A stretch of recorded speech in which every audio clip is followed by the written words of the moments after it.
ఏంటత్తయ్యా, కొబ్బరికాయలు నేను తీసుకొస్తాను కదా, మళ్ళీ మీరెందుకొచ్చారు? ఏయ్, ఎవరే నీకు అత్తయ్య? నన్ను ఇంకొకసారి అలా పిలిచావంటే పీక మీద కాలేసి తొక్కుతాను. ఇది మరీ బాగుంది. చరణ్ మీ అబ్బాయి అయినప్పుడు, నేను ఆయనకి కాబోయే భార్యనైనప్పుడు మిమ్మల్ని అత్తయ్య అని పిలవకుండా ఏమే పొసే అని పిలిస్తే ఏం బాగుంటుంది అత్తయ్య? ఏయ్, నీకు చరణ్కి నిశ్చితార్థమే జరగలేదు. అలాంటప్పుడు నువ్వు భార్య ఎలా అవుతావు, నేను నీకు అత్తని ఎలా అవుతాను? పాయింటే, కానీ ఇక్కడ ఇంకొక పాయింట్ అర్థం చేసుకోవాలి మీరు. నిశ్చితార్థం ఆగింది, అంతేకాని ఇంకెప్పుడు జరగదని కాదు కదా. జరిపించుకోవడానికే కదా గుడిలోకి ఇక్కడికి వచ్చింది. అంటే ఇక్కడ మమ్మల్ని మాయ చేసి మోసం చేసి నీ పంతం నెగ్గించుకుందాం అనుకుంటున్నావా? మాయలు మోసాలు మీ రూటు, మనదంతా స్ట్రైట్ ఫార్వర్డ్. ఆ విషయంలో ఈవిడికి తెలుసు. ఒక విషయం అడుగుతాను, నిజం చెప్పవే. అడగండి అత్తయ్యా. మళ్ళీ ఆ మాట అనుకుండా మాట్లాడవా నువ్వు? సరే, ఏంటో అడగండి.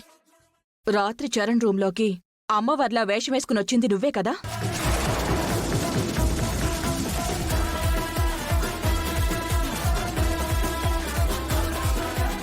మాట్లాడవేంటి చెప్పు.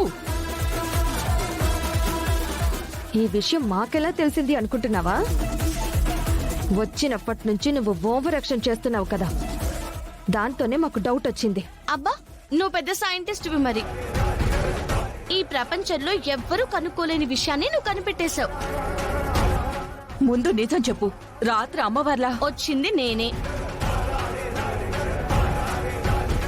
డౌట్ క్లియర్ అయిందా?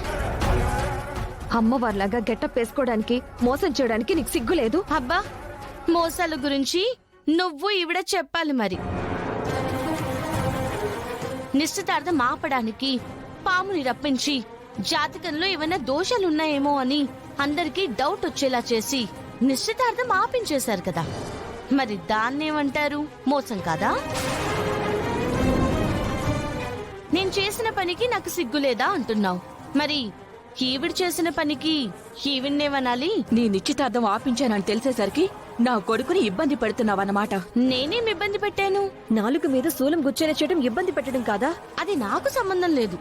బామ్మగారు ఆయన బావుండాలి, మా ఇద్దరికి పెళ్లి జరగాలని మొక్కుకున్నారు. కాకపోతే ఈ గుడిలో సాంప్రదాయం ప్రకారం శూలం గుచ్చే ఆచారం ఉందని ఆవిడికి తెలీదు.